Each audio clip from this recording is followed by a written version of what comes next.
Indonesia. NKRI radikalisme. Assalamualaikum warahmatullahi wabarakatuh. NKRI radikalisme.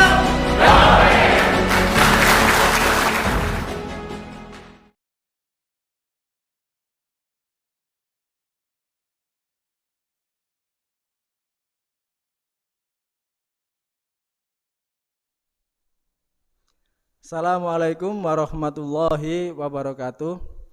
Innal hamdalillah nahmaduhu wa nasta'inuhu wa nastaghfiruh wa na'udzu billahi min sururi anfusina wa min sayyiati a'malina may yahdihillahu fala mudhillalah wa may yudlilhu fala hadiyalah. Asyhadu an la ilaha illallah wahdahu la syarikalah wa asyhadu anna Muhammadan abduhu wa rasuluh. Alhamdulillah bertemu dengan kami tim Rumah Moderasi Mojokerto.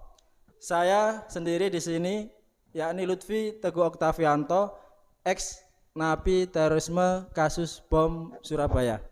Saya di sini tidak sendiri, dengan bapak-bapaknya ini bertiga. Saya perkenalkan yang paling ujung, Bapak Sutrisno. Beliau juga ex napi teroris kasus bom Surabaya. Di samping saya, seorang ustadz dari aktivis NU, Bapak Ustadz Ali Imron. Beliau juga seorang pengusaha. Di sini kami membuat konten yang kami beri tajuk catatan harian mantan narapidana kasus terorisme bom Surabaya. Mengapa konten ini kami buat? Yakni konten ini adalah akan menjelaskan alasan-alasan saya pribadi sendiri sebagai ex napiter yang sudah tanda tangan NKRI, alasan-alasan apa yang dulu kami ambil sehingga kami mau kembali lagi kepada pangkuan Ibu Pertiwi dengan tanda tangan setia NKRI. Ada banyak hal yang dulu kami pelajari ketika kami bersama kelompok yang notabene anti daripada NKRI, yang secara pokok kami nyatakan pada waktu itu adalah propaganda. Tujuan propaganda adalah terjadinya permusuhan sesama umat Islam, terjadinya kekacauan atas negara kesatuan Republik Indonesia, bahkan pada tahapan terjadinya disintegrasi atas NKRI. Ini adalah kondisi buruk yang pada akhirnya menjadikan bangsa ini terjajah oleh kepentingan asing. Dalam kesempatan sekarang ini kami akan mengulas tentang kisah Hulam yang dulu mungkin menjadi salah satu rujukan dari para propaganda untuk mengajarkan kepada kita dalil berkenaan dengan proses istisyadiyah, tindakan mencari kesahitan melalui bom bunuh diri. Kisah ini sudah cukup fenomenal, sudah cukup terkenal, bisa dilihat di dalam hadis Sahih, di dalam kitab Az-Zuhud berkenaan dengan kisah Ashabul Uhdud, tukang sihir dan Hulam itu sendiri. Jadi kisah Hulam itu sendiri berkenaan dengan zaman dulu. Di dalam banyak versi dikatakan ada yang di zaman Najran, Madian, dan banyak versi yang lain. Di situ dijelaskan bahwasanya ada seorang raja yang kafir, seorang raja yang dolim, yang memiliki seorang tukang sihir yang sudah tua, sehingga seorang tukang sihir itu berwasiat pada raja itu untuk mencarikan anak yang bisa dididik atau diajarkan ilmu-ilmu sihir karena dia sudah tua. Akhirnya dicarilah anak-anak yang cerdas, anak yang terpilih, sehingga terpilih sahabat Gulam tersebut. Sehingga sahabat Gulam disuruh belajar kepada tukang sihir tersebut, yang pada akhirnya dalam prosesnya dia juga berjumpa dengan seorang rahib, sehingga tertariklah sahabat Gulam itu. Akhirnya dia juga ikut di dalam kajian atau di dalam materinya si tukang rahib itu, sehingga dia lama-kelamaan semakin tertarik. Nah, di suatu hari ketika dia mau berangkat itu, banyak orang yang berteriak-teriak. Ternyata di pertengahan jalan ada seekor binatang buas, sehingga tidak gampang atau bahkan orang yang melewatinya pasti akan mati. Sehingga sahabat Gulam itu terpikir, dia berdoa, ya Allah, seandainya apabila perkara rohib itu lebih engkau sukai daripada perkara seorang tukang sihir itu, maka lenyapkanlah binatang buas itu, sehingga dengan takdir Allah binatang buas itu bisa mati. Sehingga dia semakin yakin bahwasanya memang yang benar adalah si tukang rahib tersebut. Akhirnya singkat cerita, dia sudah bisa menyembuhkan beberapa penyakit buta, penyakit kusta dan lain sebagainya. Ada seorang pendamping raja yang pada waktu itu dia buta, sehingga dia datang kepada si Gulam itu untuk disembuhkan, sampai memberikan tawaran-tawaran, tapi si Gulam itu bilang, saya tidak bisa menyembuhkan, yang bisa menyembuhkan adalah Rabb saya, yakni Allah. Sehingga dia mau beriman, akhirnya dengan takdir Allah dia disembuhkan, sampai ketahuanlah dengan raja yang zalim itu. Sehingga ditanya, siapa yang menyembuhkan mata kamu itu? Dia jawab, Rabbku dan juga Rabbmu. Si raja itu marah, padahal sudah tahu semuanya bahwa si raja itu adalah mengaku sebagai Rabb. Sehingga dimarah-marahilah dan disiksa, disuruh mengaku siapa yang menyembuhkan.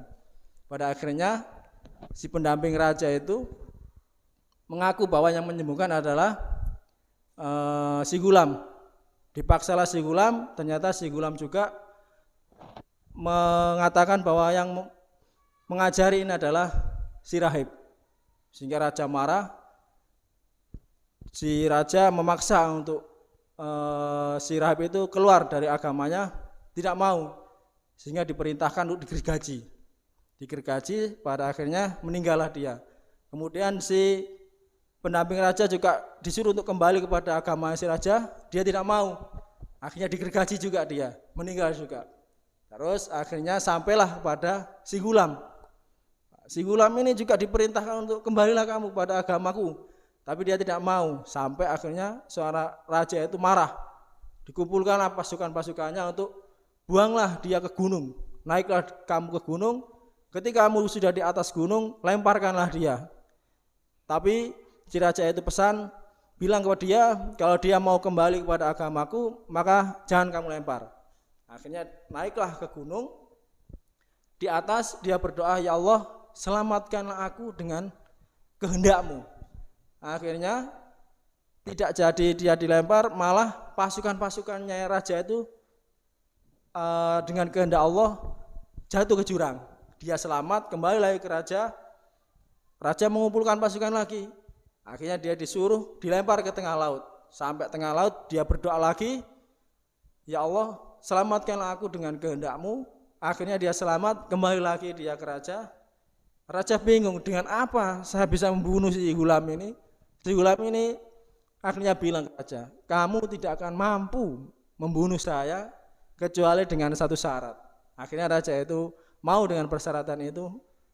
Kamu bisa membunuhku, katanya Gulam, asalkan kamu mengumpulkan seluruh rakyatmu berkumpul di suatu tempat, kamu salib saya di pohon kurma, kamu ambil satu anak panah, kamu bidik pas di pelipis saya. Nah, akhirnya raja mengiyakan, dikumpulkanlah seluruh rakyatnya. Terus sampai akhirnya si raja mau melepaskan anak panah, tapi si Gulam bilang, sebelum kamu memanah pas di pelipis saya, bilanglah Bismillahi Robbul Gulam. Nah, caranya raja mau, dipanahlah pas di pelipisnya sampai kena di pelipis. Si gulam itu memegang pelipisnya, akhirnya dia meninggal. Berteriaklah seorang kepada raja, ya inilah apa yang kamu takuti. Hari ini orang-orang di sekeliling telah percaya bahwa robnya gulam yang paling benar. Singkat cerita sampai itu telah terjadinya parit, digali parit, dikasih kayu bakar, dikumpulkan orang-orang yang dia memang beriman pada gulam, beriman pada robnya gulam, dilemparkan satu persatu. Yang pada akhirnya ada cerita juga seorang ibu yang menggendong anak kecil yang waktu itu masih dalam buayan. Si ibu itu ragu untuk melemparkan dirinya sehingga anak itu berkata, bersabarlah wahai ibu, sungguh-sungguhnya kita berada di dalam kebenaran.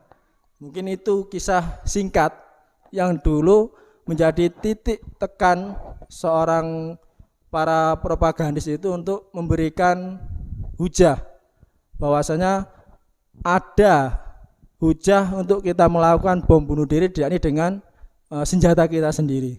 Tapi pada intinya di situ itu kemaslahatannya jelas. Satu orang meninggal memberikan maslahat kepada seluruh orang. Tapi apa yang setelah saya tertangkap dan saya pelajari bahwasanya ketika hal ini terjadi dan kita lakukan di negeri kita yang tercinta ini Indonesia, itu tidak pas. Secara fikih-wakiknya tidak pas. Mungkin juga nanti ada tambahan dari Pak Sutrisno yang beliau juga ini termasuk bapak saya. Saya dulu tertangkap sama-sama tanggal 17 Mei 2018.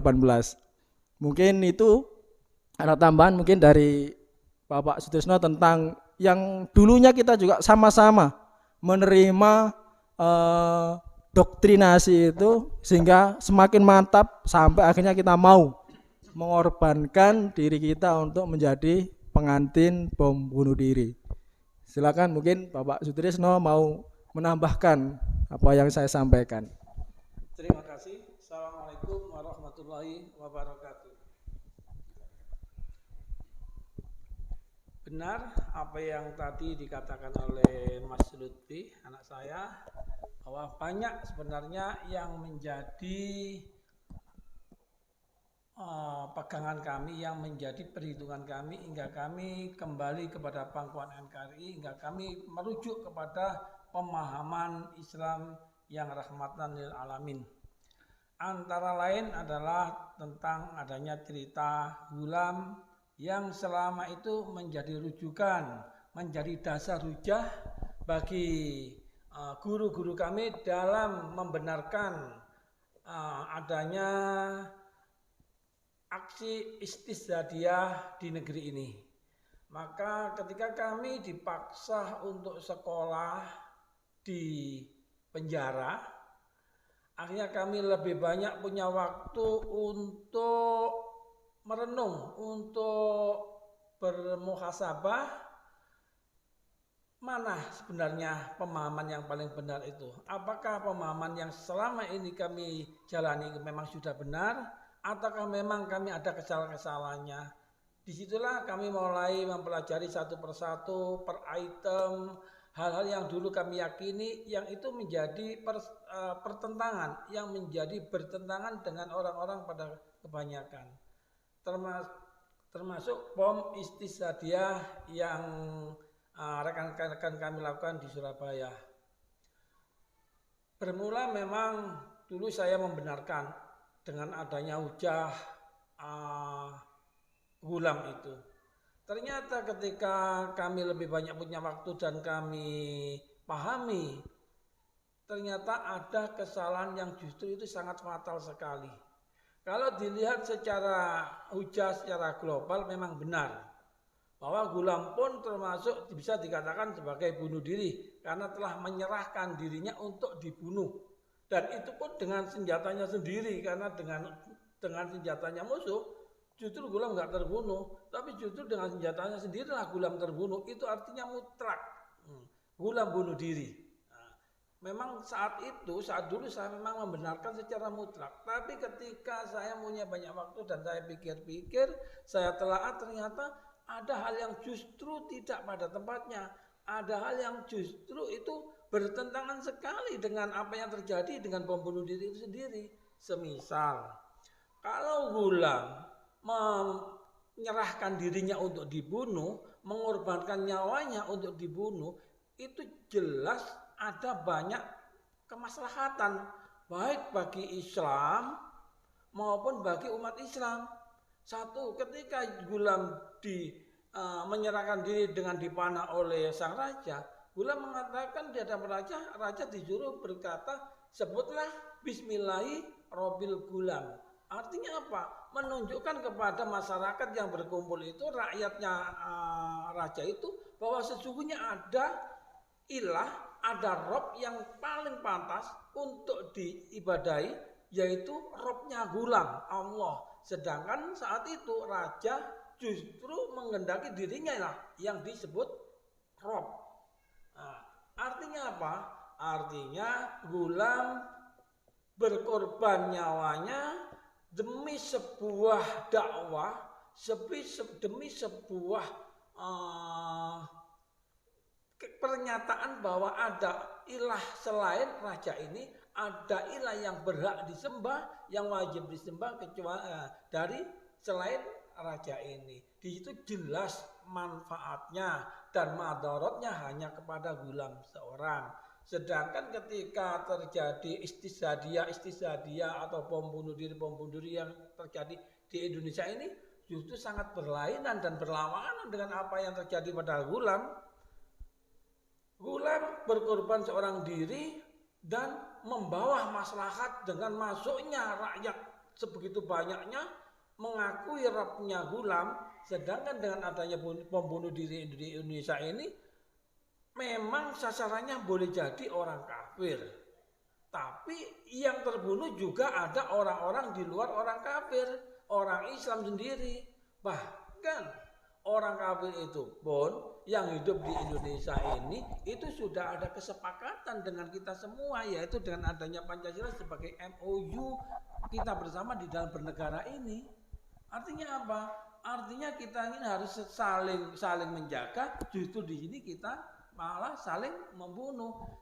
Di sini seharusnya tidak boleh ada seorang Islam satupun yang terbunuh, maka di situ banyak sekali orang Islam yang ikut terbunuh. Sedangkan Allah mengatakan bahwa terbunuhnya satu orang Islam bagi Allah lebih baik kehilangan dunia dan seisinya. Bagaimana ketika yang terbunuh banyak?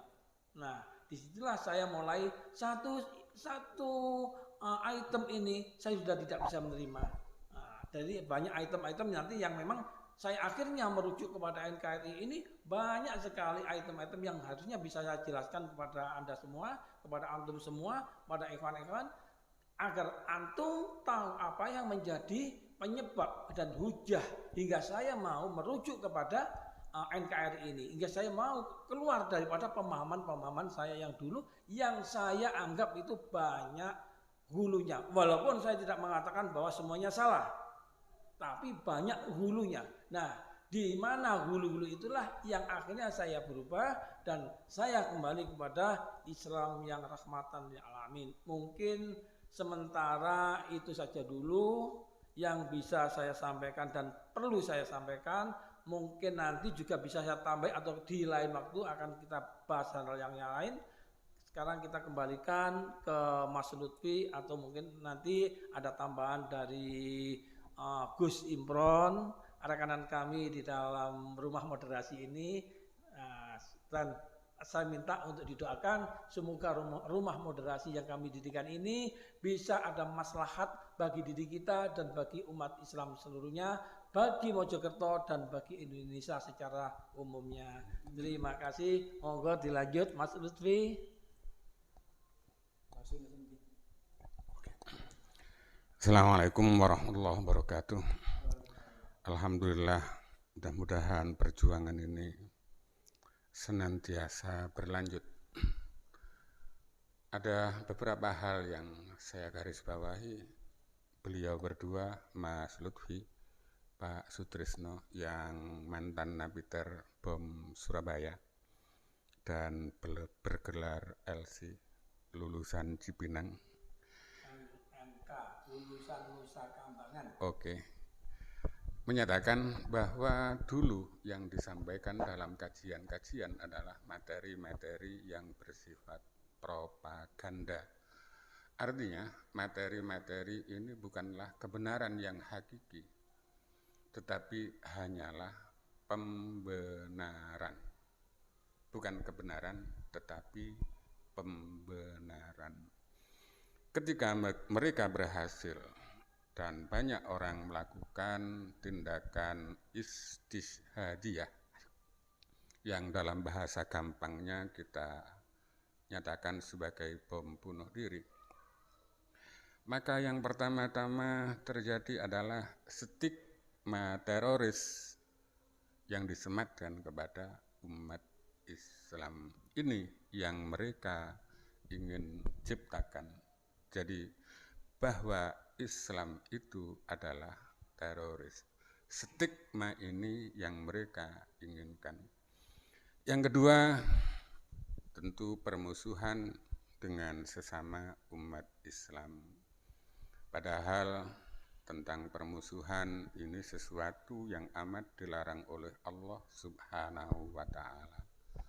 Mereka menginginkan terjadinya permusuhan dengan sesama umat Islam agar kekuatan Islam ini menjadi tercabik-cabik.